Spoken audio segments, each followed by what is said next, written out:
বার্তা দিয়েছে যে 26 তারিখ আমার মনে এরকম খেপে খেপে না বাড়িয়ে আগামী বিধানসভা নির্বাচন পর্যন্ত কেন্দ্রীয় বাহিনীকে রেখে দেওয়া উচিত পশ্চিমবঙ্গে, নচেত পশ্চিমবঙ্গে শান্তি প্রতিষ্ঠা হবে না। রেজিনগর স্কুলে ছাত্রের হচ্ছে 2 পড়ুয়া পিস্তলাতে দাদাগিরি, এই আগ্নেয়াস্ত্র কি অ্যাভেলেবেল রাজ্যে? গোটা রাজ্য তো আগ্নেয়াস্ত্র বানানোর এখন কুটির শিল্পে পরিণত হয়েছে।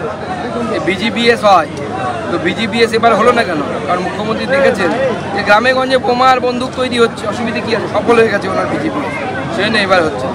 12 দিনে 3টি অগ্নিকাণ্ড হয়েছে এবং শনিবার গ্যাস প্লেসে একটি বাড়িতে আগুন লাগে, দমকল 6টি ইঞ্জিন। এই যে বারবার করে আগুন লাগছে বিভিন্ন জায়গায় এবং কলকাতা এবং তার পার্শ্ববর্তী এলাকা বর্তমানে যৌতুক গৃহে পরিণত হচ্ছে।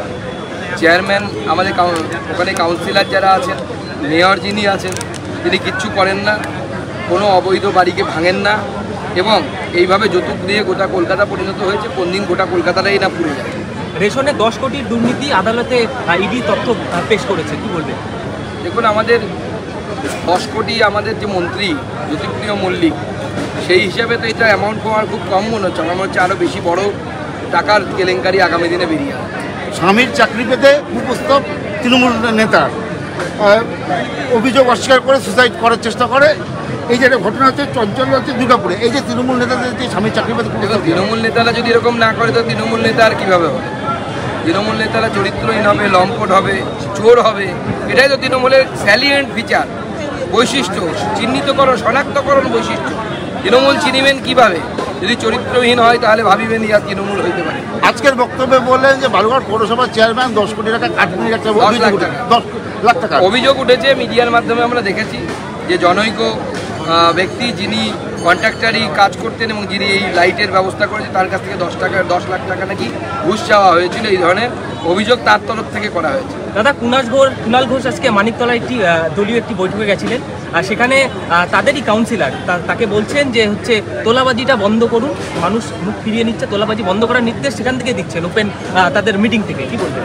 দেখুন, তৃণমূল কংগ্রেস তোলাবাজি তো করবেই এবং তোলাবাজি করছে তৃণমূল কংগ্রেস, এটা তো বাস্তবিকতা। তৃণমূলের এক একজন কাউন্সিলরের সম্পত্তি যদি দেখেন আপনারা, মাথা খারাপ হয়ে যাবে। আমাদের এই ছোটো শহরে সব লোকের সম্পত্তি যোগ করলে তৃণমূলের কাউন্সিলরের লোকেদের সম্পত্তি হবে না কলকাতা। স্কোয়ার ফিটে টাকা নেয়। গতকাল আপনি বলেছেন জেলায় মেডিকেল কলেজ তৈরির জন্য রাজ্যের যিনি মন্ত্রী রয়েছেন তাকেও একসাথে কাজ করা, তিনি আজকে বার্তা বলছেন প্রয়োজনে তিনি আপনার সঙ্গে কথা বলুন। Always welcome. ওনাকে আমি আমার বাড়িতে চা খাওয়ার জন্য আমন্ত্রণ জানাচ্ছি। উনি এরপরে জেলায় এলে যেন আমাকে জানিয়ে আসেন, আমার বাড়িতে নিয়ে যাব, আমার কার্যালয়ে নিয়ে যাব এবং সেখানে ওনাকে বলবো যে মেডিকেল কলেজ প্রস্তাব পাঠান, কেন্দ্র থেকে পাশ করিয়ে এনে দেওয়ার দায়িত্ব স্বীকার করব। ইউজিসির যে গাইডলাইন মেনে বিশ্ববিদ্যালয় চলার কথা, তার পরিকাঠামো রাজ্যের 14টি এবং দেশের প্রায় 149টি বিদ্যালয় নেই, বিশ্ববিদ্যালয়, তার মধ্যে দক্ষিণ দিনাজপুরও রয়েছে, সেই জন্য সেই ডিফল্টার হিসেবে ঘোষণা করা হয়েছে, কি বলবেন? স্বাভাবিক তো, আগামী দিনে দক্ষিণ দিনাজপুরের জেলাবাসীর ক্ষেত্রে লজ্জার বিষয় হয়ে যেতে পারে, হয়তো এই বিশ্ববিদ্যালয়ের বৈধতা ইউজিসি হয়তো বাতিল করে দিতে পারে। বিশ্ববিদ্যালয়ের বেঞ্চ মিউনিসিপ্যালিটি দখল করে রেখেছে। মিউনিসিপ্যালিটির তরফ থেকে ইনস্ট্রাকশন দিয়ে দেওয়া হয়েছে, এই চেয়ারম্যান, যে চেয়ারম্যানের কথা বারবার উঠছে, সেই ইনস্ট্রাকশন দিয়ে দিয়েছে বিশ্ববিদ্যালয়কে যেন কোথাও বিল্ডিং না দেওয়া হয়। একটি বেসরকারি জায়গায় বিশ্ববিদ্যালয় চলছে, লজ্জা লাগছে আজকে আমাদের দক্ষিণ দিনাজপুরবাসী হিসেবে।